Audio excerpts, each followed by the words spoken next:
Hello everyone, welcome back to my channel that is chemistry tricks. Okay, हमारा जो topic चल रहा है which one is that is most important points which is related to NEET exam. अभी आपकी NEET की exam आ रही है, सिर्फ 7-8 दिन बचे हैं हमारे एग्जाम के लिए, तो आपको ज़्यादा प्रिपरेशन करना होगा। अभी आपको बहुत ज़्यादा टेंशन आया होगा कि क्या करे क्या नहीं करे।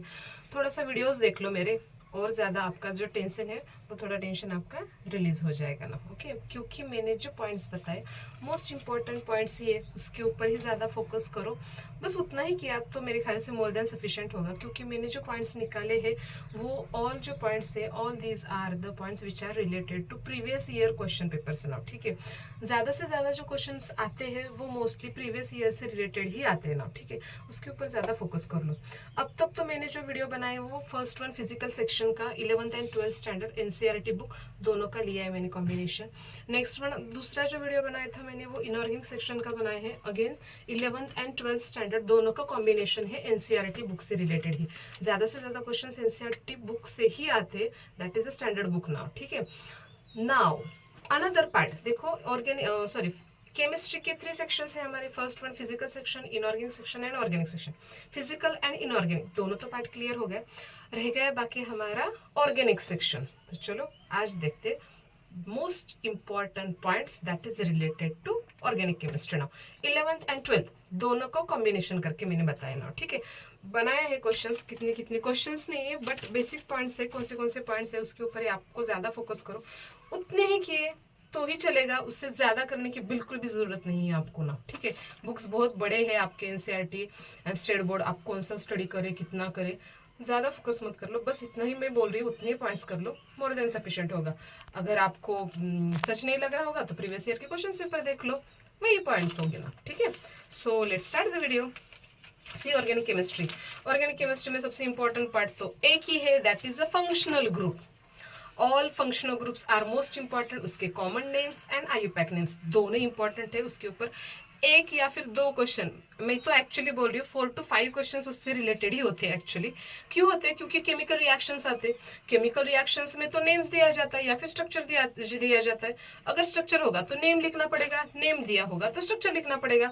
तो इसके लिए ऑब्वियसली जो मोस्ट इंपॉर्टेंट पार्ट होता है वो होता है उसका स्ट्रक्चर का ही पार्ट। ठीक है, तो स्ट्रक्चर के ऊपर ज्यादा फोकस कर लो। उसके कॉमन नेम कौन से है, आईयूपैक नेम कौन से, rules for writing common name and IUPAC name, उससे रिलेटेड भी मेरे वीडियोस है, देख लो। थोड़ा सब्सक्रिप्शन में जाके थोड़ा सा देख लो मेरे वीडियोस में जाके, अभी रिसेंटली मैंने बनाए थे वीडियोस, वो थोड़ा देख लो तो आपको all types of IUPAC names जो होंगे वो अच्छे से क्लियरली हो जाएंगे आपके नाम। ठीक है, अल्काइल हैलाइड से लेके टर्शरी अमाइंस तक मैंने वो पूरे के पूरे आईयूपैक नॉमेनक्लेचर सिस्टम की वीडियो बनाए हैं ना। ठीक है, कॉमन नेम्स भी थोड़ा अच्छे से देख लो, एसिड्स के जो कॉमन नेम्स है एंड अल्डिहाइड्स के कॉमन नेम्स है सेम ही होते हैं वो, उसके ऊपर थोड़ा ज्यादा फोकस कर लो।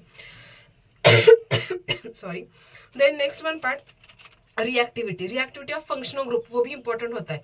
विच one is the most reactive, tertiary group reactive होता है या फिर सेकेंडरी ग्रुप होता है या फिर प्राइमरी ग्रुप होता है, डिपेंड अपॉन दैट रिएक्शन ना।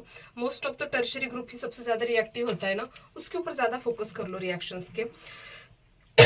नेक्स्ट वन आइसोमेरिज्म का पार्ट जो है वो भी इंपॉर्टेंट है पार्ट ना। ठीक है, अल्केन्स के आइसोमेरिज्म होंगे, अल्कीन्स के आइसोमेरिज्म होंगे, उसके ऊपर भी थोड़ा सा ज्यादा आप फोकस कर लो ना। ठीक है, स्टॉप।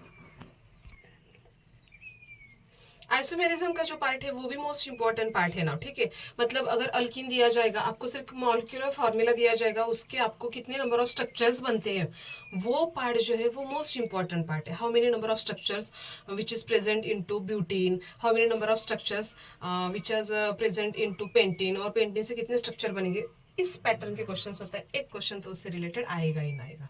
ठीक है, देन नेक्स्ट वन पार्ट जो होगा हमारा वो होगा Grignard's reagent. Grignard reagent most important है। उससे before that resonance structure and inductive effect, ये भी मोस्ट इंपॉर्टेंट पार्ट है। रेजोनेंस स्ट्रक्चर ऑफ ये जो होगा हमारा बेंजीन का, वो इंपॉर्टेंट पार्ट है। इंडक्टिव इफेक्ट थोड़ा सा उसके ऊपर भी फोकस कर लो ना। ठीक है, देन नेक्स्ट वन अगर नेम रिएक्शंस देखोगे तो नेम रिएक्शंस में मोस्ट इंपॉर्टेंट पार्ट होता है हमारा, that is a Grignard's reagent. Name reactions का मोस्ट इंपॉर्टेंट पार्ट कौन सा है हमारा, ग्रिग्नार्ड रिएजेंट है, उसके ऊपर ज्यादा फोकस कर लो, क्योंकि ग्रिग्नार्ड रिएजेंट जो पार्ट है प्रिपरेशन भी इंपॉर्टेंट है उसका, Grignard reagent on aldehyde ketones and carboxylic acid, इसके ऊपर भी क्वेश्चंस आते हैं ना, ठीक है। उसके भी वीडियोस है मेरे, आप जस्ट सर्च कर लो चैनल में जाके, तो आपको इजीली वो समझ में आएगा। मैंने ट्रिक भी बताई how to write the reactions which is related to Grignard reagents ना, ठीक है। Then next one Saytzeff rule, ये तो मोस्ट इंपॉर्टेंट है। विदाउट सेट-ज़ेप रूल हमारी रिएक्शन ही नहीं होती है। Saytzeff rule and Markovnikov's rule, anti Markovnikov's rule important है।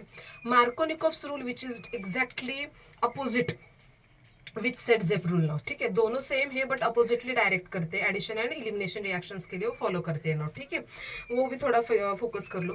देन डायहाइड्स देखोगे तो विसिनल डायहाइड का मतलब क्या होता है, जेमिनल डायहाइड का मतलब क्या होता है, उसके ऊपर भी क्वेश्चन आता है। विसिनल एंड जेमिनल डायहाइड आपको डायरेक्टली लिखा जाएगा क्वेश्चंस में, write down the reactions on dash dash dash vicinal डायहाइड। तो आपको विसिनल डायहाइड ही नहीं समझ में आएगा तो how to write that chemical reaction now, so that's why it is the most important part now, ठीक है। Then next one another ozonolysis of alkene, ozonolysis reaction जो है वो भी इंपॉर्टेंट रिएक्शन है नाउ, ठीक है। देन अनदर पार्ट जो अभी बोल रही हूँ मैं कि all types of name reactions, उसमें सारे के सारे नेम रिएक्शंस आएंगे, like Wurtz reaction, Fittig reaction, Wurtz Fittig reactions आएंगे, Finkelstein reaction, Swarts reactions.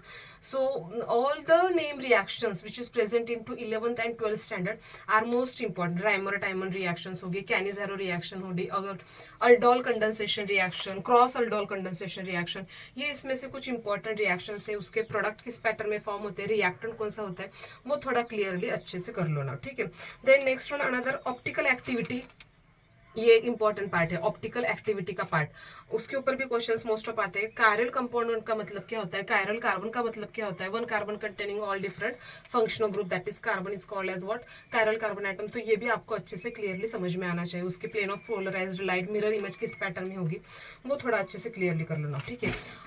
Another part actually देखा जाए तो हेलोजन डेरिवेटिव जो है वो मोस्ट इंपॉर्टेंट लेसन है, क्योंकि उसमें SN1 रिएक्शंस आते हैं, SN2 रिएक्शंस आते हैं, both of that mechanism is also most important part now, ठीक है। Then next one types of chemical reaction, जिसमें addition reaction, elimination reaction, rearrangement reactions, then another substitution reaction important है। उसके ऊपर भी मैंने वीडियोस बनाए, डीपली वीडियो बनाए उसके, थोड़ा उसके ऊपर भी ज्यादा फोकस कर लो। जो सब्स्टिट्यूशन रिएक्शंस है उसके दो टाइप्स है फिर से, electrolytic which one is the electrophilic substitution reaction and nucleophilic substitution reaction. Electrophilic के 5 टाइप्स जो है वो भी क्लियरली बताए। न्यूक्लियोफिलिक के 2 टाइप्स होते हैं, SN1 SN2, उसके ऊपर भी थोड़ा ज्यादा फोकस कर लो। उसके भी मैंने वीडियोस बनाए हैं, विथ ट्रिक बनाए, तो थोड़ा उसके ऊपर भी ज्यादा फोकस कर लो ना, ठीक है। Then next one another part esterification reaction, क्योंकि ये 2 या फिर 3 लेसन में प्रेजेंट है ऑलरेडी, इसकी वजह से वो इंपॉर्टेंट रिएक्शन, उसके ऊपर भी एक क्वेश्चन आएगा ही आएगा ना, ठीक है। Another part uses of functional group, ये भी थोड़ा देख लो, यूजेस ऑफ फंक्शनल ग्रुप कहाँ पे यूज किया जाता है उसका नाम, ठीक है, उसके ऊपर भी थोड़ा फोकस कर लो। एंड अनदर एक क्वेश्चन आता है, वो आता ही है कंपल्सरी, हाइड्रोजन बॉन्डिंग के ऊपर। Hydrogen bonding that is intermolecular hydrogen bonding, intramolecular hydrogen bonding, इसके ऊपर भी थोड़ा सा ज्यादा आप फोकस कर लो ना, ठीक है। Then next one another part अगर आप देखोगे तो जो हमारा बायोमॉलिक्यूल लेसन है वो भी इंपॉर्टेंट है। उसमें ग्लूकोज का structure, preparation and there chemical properties, वो पार्ट थोड़ा सा क्लियरली कर लो। सुक्रोज का मतलब क्या होता है, ग्लूकोज का मतलब क्या होता है, what is the difference between glucose, maltose, sucrose, fructose, थोड़ा स्ट्रक्चर्स के ऊपर फोकस कर लो, एकदम ईजी है वो भी स्ट्रक्चर्स ना, ठीक है।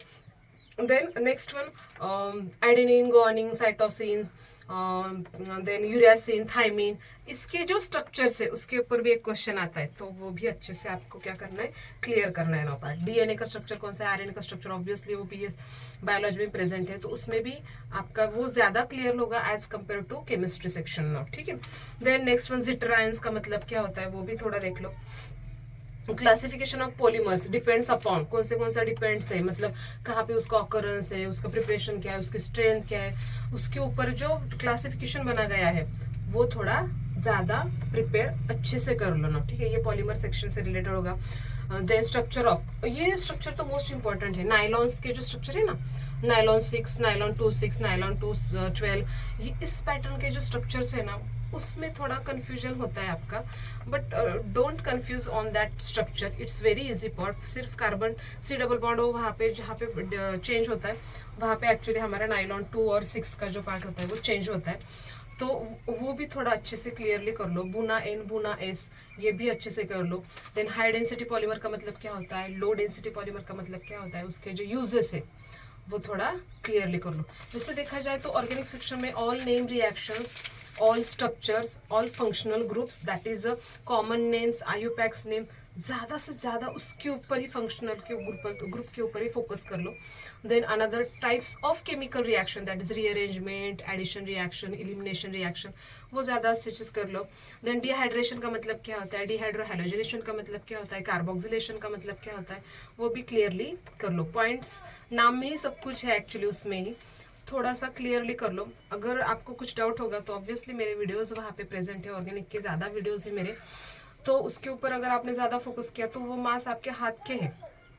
ओके, बेसिक जिसका अच्छा होगा ऑर्गेनिक सेक्शन से रिलेटेड, वो इजीली ये क्लियर कर सकता है 9 पार्ट. ओके, तो आई होप मैंने तीनों सेक्शंस के जो इम्पोर्टेंट पार्ट्स है वो बताए हैं. आई होप आपको मेरा ये जो वीडियो है वो अच्छा लग रहा होगा. सो अगर आपको मेरे वीडियोस अच्छे लग रहे हो तो please share, like and subscribe to my channel. Okay, thank you.